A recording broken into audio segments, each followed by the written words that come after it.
And when you look back, what stands out as the thing that you've enjoyed the most, been the most proud of? In my business life, I guess I was proudest to CNN, and in not counting my family, I would say my environmental work I'm proud of.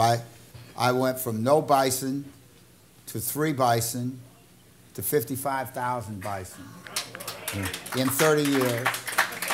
And when people ask me, you know, how would you describe very quickly the human condition? And I'd say, well, let's equate it to a baseball game. I know a little bit about that. And you do out here too. It's the 7th inning of the ball game, and we're down by 2 runs. That doesn't mean we've been beaten, because we haven't been beaten. But we've got to hold them right where they are, and we've got to put 3 runs on the board in the last 2 innings. And I intend to be here to do that. You know.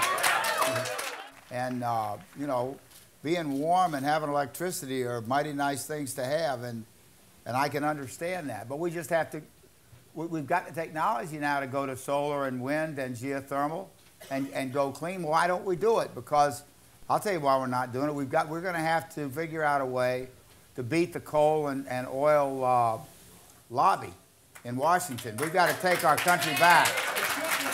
Huge subsidies are being granted to the coal and oil industry. Not only do they hold the hill and have all the profits, but they've also got huge subsidies, you know, and those subsidies should be going to wind and solar, who need to get competitive.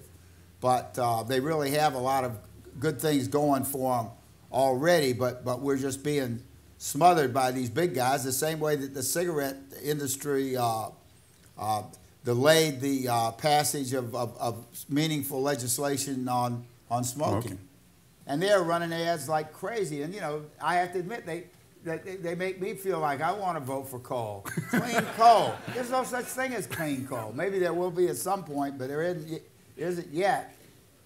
But we're going to win in the end because we're right, and we've got to protect the EPA. If Al Gore had been elected president,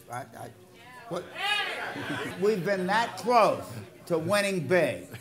And right now, we just got to get ourselves in a position. We've got to hold them where they are and put 3 runs on the board in the last 2 innings.